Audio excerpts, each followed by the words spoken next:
Hello बच्चों, स्वागत है आप सभी का आपके अपने चैनल गॉड क्लासेस पर। तो बच्चों, आज जो प्रॉफिट एंड लॉस का हम थर्ड पार्ट कर रहे हैं, यानी जो थर्ड टाइप के क्वेश्चंस हैं वो हम प्रैक्टिस करने वाले हैं। जिस टाइप के क्वेश्चन आप यहाँ पर अभी इस वीडियो के अंदर हम करने वाले हैं, ऐसे क्वेश्चन आपको एग्जाम में जरूर देखने को मिलेंगे। किसी ना किसी सेट में ऐसे क्वेश्चन आ सकते हैं। देखिए, अब यहाँ पर क्या कंसेप्ट है और कैसे हम उसको सॉल्व कर सकते हैं इजीली, उसको हम समझते हैं।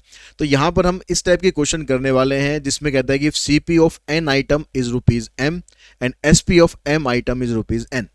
यानी अगर मैंने 100 रुपये में 120 चीज़ें खरीदी हैं तो 120 में मैं 100 चीज़ें खरीद बेचता हूँ। ठीक है, यानी जितने में यहाँ पर आपको यहाँ कॉस्ट प्राइस दे रखा है, cost price of an item, वो यहाँ पर रुपीज़ है, और जितने आपने यहाँ पर रुपीज़ लगाए हैं वो यहाँ पर नंबर ऑफ आइटम है। ठीक है, 100 में अगर 120 चीज़ खरीद रहा हूँ तो 120 में मैं 100 चीज़ बेच रहा हूँ। तो इस तरह के क्वेश्चन अगर हम करेंगे तो उसमें आपको प्रॉफिट एंड लॉस परसेंटेज निकालने के लिए, अगर फार्मूला वाइज बात करूं तो ये आप हमारे पास यहाँ फार्मूला लिखा हुआ है, लेकिन फार्मूले की बजाय हम कंसेप्ट से समझेंगे ताकि आपको फार्मूला याद रखना ही ना पड़े। ठीक है, अब यहाँ पर कहता है कि भाई एक पर्सन है, उसने एक आर्टिकल खरीदा, उसने आर्टिकल खरीदे 11 कितने के रुपए के, 10 रुपए के। ठीक है, and sold them at the rate of 10 for rupees 11। तो यहां पर मैं लिख लेता हूं नंबर ऑफ आर्टिकल, और यहां पर लिख लेते हैं हम कॉस्ट। तो नंबर ऑफ आर्टिकल हमने यहां पर कितने खरीदे, 11 आर्टिकल खरीदे, कितने के, 10 रुपीज के। और हम सेल कितना कर रहे हैं, ये हमारा CP है। ठीक है, और हम सेल कितना कर रहे हैं, 10 हम सेल कर रहे हैं, कितने में, 11 रुपए में सेल कर रहे हैं। तो आप किसी एक चीज को इक्वल कर लो, या तो आप कॉस्ट को इक्वल कर लो या आप नंबर ऑफ आर्टिकल को इक्वल कर लो। अगर हम कॉस्ट को इक्वल करते हैं तो हम क्या करेंगे, यहाँ पर 11 से मल्टीप्लाई करेंगे। तो देखो 11 से मल्टीप्लाई करेंगे तो इसको भी करना है, इसको भी करना है। तो 11 से मल्टीप्लाई करेंगे, आ जाएगा 121, यहाँ पर आ जाएगा 110। अगर हम यहाँ पर 10 से मल्टीप्लाई करेंगे तो ये हो जाएगा 100, और ये हो जाएगा 110। तो इसका मतलब क्या हुआ कि आपने 110 में इतने आर्टिकल खरीदे हैं। ठीक है, और आप 110 में इतने आर्टिकल सेल कर रहे हो। तो जब हमने इससे पिछला जो वीडियो करा था जिसमें हमने इस तरह के क्वेश्चन करे थे कि अगर आपके पास कुछ पर्टिकुलर कीमत में आप इतने आर्टिकल खरीदते हैं, इतने आर्टिकल सेल करते हैं, तो यहाँ पर जो प्रॉफिट या लॉस परसेंटेज होता है वो नंबर ऑफ आर्टिकल से निकाला जाता है। तो यहाँ पर हमने क्या करा, कॉस्ट प्राइस को हमने सेम कर लिया। तो कॉस्ट प्राइस हमने सेम कर लिया, तो ये वाला जो पार्ट है तो हो गया नेग्लेक्ट। यानी जितने पैसों में आप 121 आर्टिकल खरीद रहे हो, उतने ही पैसों में आप 100 आर्टिकल सेल कर रहे हो। यानी आप यहां पर सीधा सीधा 21 आर्टिकल का फायदा आपको हो रहा है। अगर हम नंबर ऑफ आर्टिकल के हिसाब से देखते हैं तो हमने 21 आर्टिकल का फायदा किस पर हो रहा है, क्या सेल करने पर हो रहा है, 100 सेल करने पर हो रहा है। इनटू में 100 करेंगे तो यहां से आप इसको सॉल्व करेंगे तो 21% का आपको यहां पर प्रॉफिट हो रहा है। तो ये तो हो गया नंबर ऑफ आर्टिकल के हिसाब से। अगर हम इसको रुपीज में करें तो फिर हमारे पास कैसा होगा, दूसरा तरीका अगर हम देखें तो हमारे पास क्या तरीका रहेगा। इस बार हम इसको सेम कर लेते हैं। अब इसको सेम करते हैं तो यहाँ पर इसको 10 से मल्टीप्लाई करेंगे तो आ जाएगा 110। इसको सेम करेंगे, ये आ जाएगा 10 से मल्टीप्लाई करने पर 100। इसको हम करेंगे मल्टीप्लाई 11 से तो ये आ जाएगा आपके पास 110, ये आ जाएगा आपके पास 121। अब यहाँ पर जो नंबर ऑफ आर्टिकल है वो आपके पास सेम हो गए। अब इसका जो रोल है वो खत्म हो गया, अब रोल आ गया पैसों का। ठीक है, अब रोल आ गया यहाँ पर पैसों का कि आपने 100 रुपये में 110 आर्टिकल खरीदे थे और आपने 121 रुपये में उनको बेच दिया। आपने 100 रुपये में 110 आर्टिकल खरीदे थे और आपने 121 में बेच दिया, यानी आप कितना प्रॉफिट कमा रहे हो, 21 रुपये का प्रॉफिट कमा रहे हो ना। तो आपके पास प्रॉफिट परसेंटेज यहां से आप निकालोगे। तो जब रुपीस की हम बात करते हैं तो हमारे पास 21 रुपए का प्रॉफिट है, कितने पर, इसमें हम लेते हैं नीचे CP। ठीक है, जब रुपीस की बात करते हैं तो CP लेते हैं, जब आर्टिकल की बात करते हैं तो जो सेलिंग प्राइस में आर्टिकल होते हैं वो लेते हैं। तो यहां पर आ जाएगा 100 इंटू में 100, तो ये बन गया आपके पास 21%। तो आप चाहे ऐसे निकालें चाहे आप ऐसे निकालें, बात दोनों की सेम है। लेकिन आपको मैं एक और तरीका बता रहा हूं जिसमें आपको ना ये करना पड़ेगा ना ये करना पड़ेगा। आप सीधा क्या करेंगे, इसको इससे मल्टीप्लाई कर दो, इसको इससे मल्टीप्लाई कर दो। 11 इंटू 11 121 हो जाएगा। ठीक है, ये तीसरा मेथड हो गया एक ही क्वेश्चन में। यहां पर आ जाएगा 121 माइनस 10 इंटू 10, यहां पर आ जाएगा 100, और जो यहां पर आपके पास जो बाद में ये मल्टीप्लाई करने पर आया ये आ जाएगा नीचे और इनटू में कर देना आप 100, इससे ये कैंसिल हो जाएगा। 121 में से 100 माइनस करोगे 21% का आपको प्रॉफिट होगा। तो चाहे आप इस मेथड से निकालो, चाहे इससे निकालो, चाहे इससे निकालो, दोनों तीनों तरीकों से मैंने आपको बता दिया, जो आपको अच्छा लगे उस मेथड से आप कर सकते हैं। ठीक है, तो इस तरह के क्वेश्चन हम इस तरीके से करने वाले हैं। आगे हम हमारे पास देखो, यहाँ पर कहता है if lemon bot at the rate of 4 rupees 4, 5 lemon खरीदे हमने 4 रुपए के, and sold them at the rate of 4, 4 को हमने बेच दिया 5 रुपए में, तो प्रॉफिट या लॉस परसेंटेज बताना है। तो सीधा मेथड क्या बताया आपको मैंने, इसको इससे मल्टीप्लाई करो, इसको इससे 25 आ गया, 4 4 जा 16 डिवाइडेड बाय 16 इंटू में 100। तो 25 माइनस 16 करेंगे 9 हो जाएगा, इसको आप कैंसिल कर लो, तो यहाँ 4 आ गया, यहाँ पर 25 आ गया, तो 25 9 जा 225 डिवाइडेड बाय 4। तो 4 से अगर आप इसको डिवाइड करोगे, देखो पूरा पूरा तो डिवाइड होगा नहीं, तो ये आंसर तो हमारा होगा नहीं, ये आंसर भी हमारा होगा नहीं, इन दोनों में से एक आंसर होगा, लॉस या प्रॉफिट। तो सीधी सी बात है भाई, प्रॉफिट हो रहा है तो प्लस में वैल्यू है, मतलब हमारा आंसर ये आएगा। अगर आप इसको सॉल्व भी करके देखोगे तो यही आपका पास इसका आंसर बनेगा। ठीक है, उसके बाद नेक्स्ट पे देखते हैं, यहां पर कहता है if lemon bot at the rate of 3 4 rupees 4, इस बार हमने 3 लेमन खरीदे, कितने के, 4 रुपए के, और उनको बेच दिया हमने 4 लेमन 3 रुपए के। तो अब यहां से 3 3 जा 9 हो गया, 4 4 जा 16 डिवाइडेड बाय 16 इंटू 100। अब 9 माइनस 16 करोगे तो -7 आ गया, तो -7 आने का मतलब है कि हमें लॉस हो रहा है, माइनस आने का मतलब इतना ही है बस कि लॉस हो रहा है। अब यहां भी देखो पूरी पूरी वैल्यू तो आएगी नहीं आपकी, आ जाएगा -175/4, तो यहां पर ये वाली वैल्यू नहीं आएगी, ये भी नहीं आएगी, और माइनस हो रहा है तो इसका मतलब प्रॉफिट भी नहीं होगा, तो आपके पास ये आंसर बन गया।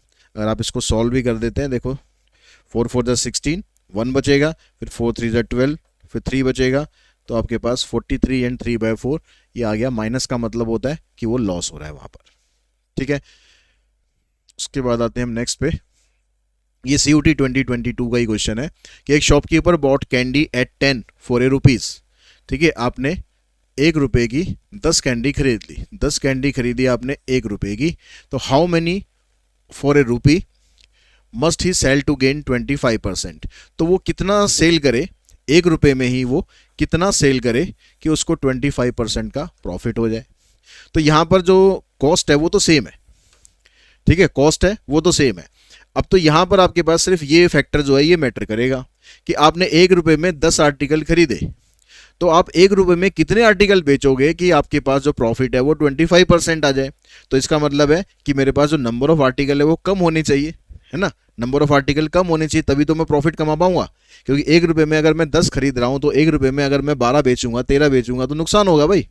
तो मुझे तो प्रॉफिट कमाना है, तो इसका मतलब है इसकी जो वैल्यू है 10 से कम होगी। तो प्रॉफिट परसेंटेज अगर हम निकालेंगे नंबर ऑफ आर्टिकल के हिसाब से, तो 10 माइनस एक्स डिवाइडेड बाय जो आर्टिकल आप सेल कर रहे हो, जितना आर्टिकल आप सेल कर रहे हो, आप सेल कर रहे हो यहां पर एक्स। ठीक है, अब यहां से प्रॉफिट परसेंटेज आपको दिया हुआ है 25%, इसको आप सॉल्व कर दो, 10 minus X upon X equals to 25/100, काट के सीधा 1/4 या सीधा 1/4 लिख सकते हो आप, क्रॉस मल्टीप्लाई करोगे 40 minus 4x equals to x, ये इधर आ जाएगा, तो 40 इक्वल्स टू 5x और x की वैल्यू हो जाएगी 8। तो यानी आप 8 नंबर ऑफ आर्टिकल सेल कर रहे हो 1 रुपए में, तब जाके आपको 25% का प्रॉफिट हो रहा है।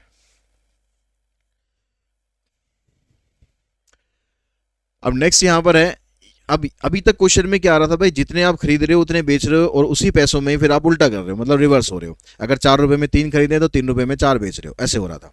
लेकिन अब यहां पर अगर आपके पास वैल्यूज डिफरेंट हो जाए, वैल्यूज अगर आपके पास डिफरेंट हो जाए, कहता है कि if some article bought at the rate of 15 for rupees 12, अगर मैंने 15 आर्टिकल खरीदे 12 रुपए में, and sold them at the rate of 20, sold them at the rate of 20 for rupees 14, तो भी आपको इसमें करने का तरीका वही रहेगा, क्योंकि कंसेप्ट हम समझ चुके हैं, कंसेप्ट हम समझ चुके हैं, तो करने का तरीका वही रहेगा। या तो आप कॉस्ट को इक्वल कर लो, या आर्टिकल को इक्वल कर लो, या फिर सीधा तरीका जो आपको बताया इसको इससे मल्टीप्लाई करो, 15 into 14 minus 20 into 12 divided by 20 into 12, और परसेंटेज निकालने के लिए कर देंगे 100 से इंटू। तो यहाँ पर देखो 15 चौक 60, 15 और 6 21, 12 दूनी 24, नीचे भी आ जाएगा 240 इंटू में 100, ये 0 से 0 कैंसिल, इसमें से इसको माइनस करोगे तो आ जाएगा -30 डिवाइडेड बाय 24, और एक 0 इसकी भी है तो ये हो जाएगा 300। ठीक है, यानी यहाँ पर माइनस आ रहा है तो लॉस होना है। अब लॉस होना है तो हमारे पास ये आंसर भी नहीं होगा, ये आंसर भी नहीं होगा, मतलब इन दोनों में से हमारा एक आंसर होना चाहिए। अब यहाँ से देखो, इसको आप कैंसिल करो, 6 से कैंसिल कर सकते हो, 6 चौक 24, 6 पंजे 30, तो आ गया -50 अपॉन में 4, और कैंसिल हो जाएगा तो -25/2 यानी -12.5, तो यानी हमें इसमें इतना लॉस हो रहा है। अब नेक्स्ट में कहता है यहाँ पर, if some article bought at the rate of 12 4 rupees 10, 12 रुपये में हमने 10 आर्टिकल खरीदे, and sold them at the rate of 5 4 rupees 6, then find profit और लॉस। तो वही 12 इंटू 6 72, 5 इंटू में 10 50 डिवाइडेड बाय 50 इंटू 100, तो 72 में से 50 माइनस करोगे 22 आ जाएगा, ये कैंसिल करेंगे, इंटू में 2, आंसर आ जाएगा 44%, प्लस में आ रहा है तो इसका मतलब वहां पर प्रॉफिट हो रहा है। देखिए नेक्स्ट क्वेश्चन में कहता है कि ये trader bought some oranges at 7 4 rupees 11, एक ट्रेडर कुछ ऑरेंजेस खरीदता है, किस कॉस्ट पे खरीदता है भाई, 7 ऑरेंजेस खरीदता है 11 रुपए के हिसाब से, तो 7 ऑरेंजेस खरीदे उसने 11 रुपए के हिसाब से, और 2 ऑरेंजेस उसने सेल कर दिए 3 रुपए के हिसाब से, देयर बाय ही लॉसेज ₹30, तो find the number of oranges sold, तो कितने ऑरेंजेस खरीदे गए या बेचे गए एक ही बात है। तो जो वो रेट आपको दे रखा है ना, ये 7 का मतलब है नहीं कि 7 ही उसने खरीदे हैं, वो 7 का उसने प्राइस दे रखा है, अभी 11 रुपए में उसने 7 खरीदे, यानी 22 रुपए में उसने 14 खरीद लिए, ये मतलब हुआ। तो अब वो कहता है कि उन्हीं ऑरेंजेस को वो 3 रुपए के 2 ऑरेंजेस के हिसाब से सेल कर रहा है। तो आपको यहाँ पर ये क्वेश्चन बाकियों से थोड़ा डिफरेंट है, क्योंकि यहाँ पर आपको प्रॉफिट या लॉस परसेंटेज नहीं पूछी है, लॉस आपको इन टर्म ऑफ रुपीज दिया हुआ है, आपको ये बताना है कि कितने ऑरेंजेस सेल किए गए। तो ऐसे क्वेश्चंस में आप क्या करो, जो नंबर ऑफ आर्टिकल है उसको आप सेम कर लो। इसको सेम करने के लिए इसको 2 से मल्टीप्लाई कर लेते हैं, ठीक है, 2 से इसको भी कर देंगे, इसको भी करेंगे, इसको 7 से मल्टीप्लाई कर देते हैं, तो ये हो जाएगा 2 7 जा 14, और आ जाएगा 11 2 जा 22, यहाँ पर आ जाएगा 7 2 जा 14, 7 3 जा 21। तो अगर ये हम ये गए, ठीक है, अब यहाँ से हमारे पास क्या सिचुएशन बन गई कि हमने 22 रुपीज़ में 14 आर्टिकल खरीदे थे और 21 रुपीज़ में 14 आर्टिकल बेच दिए, यानी 14 आर्टिकल्स को सेल करने पर हमें कितना लॉस हो रहा है, 1 रुपये का लॉस हो रहा है। ठीक है, 1 रुपये का ₹1 लॉस, कितने पर कि हमने नंबर ऑफ आर्टिकल कितने सेल किए 14, 1 रुपये का लॉस हो रहा है 14 आर्टिकल को सेल करने पर, और हमें लॉस इसने कितना दिया हुआ है 30 रुपये। तो अगर हमें 30 रुपये का लॉस करना है यहाँ पर, यानी 1 को मैं 30 से मल्टीप्लाई कर दूंगा, तो यहाँ भी 30 से मल्टीप्लाई कर देंगे, तो यहाँ पर 30 रुपीज़ का लॉस हो रहा है, कितने पर, 14 3 जा 42, यानी 420 ऑरेंजेस अगर आप बेचोगे तो आपके पास 30 रुपये का लॉस आपको होगा। तो यानी ये इसमें हमारा आंसर बनेगा। तो इस तरह से इस क्वेश्चन के साथ ही ये वाला जो वीडियो है उसको हम फिनिश करते हैं। उम्मीद है कि आप लोगों को जो कंसेप्ट है वो समझ में आ रहा होगा और आपको क्वेश्चन समझ में आ रहे होंगे, साथ ही वीडियोस भी आपको पसंद आ रहे होंगे। वीडियोस अगर आपको पसंद आ रहे हैं, चैनल को लाइक जरूर करें, सब्सक्राइब करके रखें और बेल आइकन को प्रेस करके रखें। इस तरह की और शानदार वीडियोज आपके लिए मैं लेके आने वाला हूँ। आज की इस वीडियो में इतना ही। Thanks to all of you.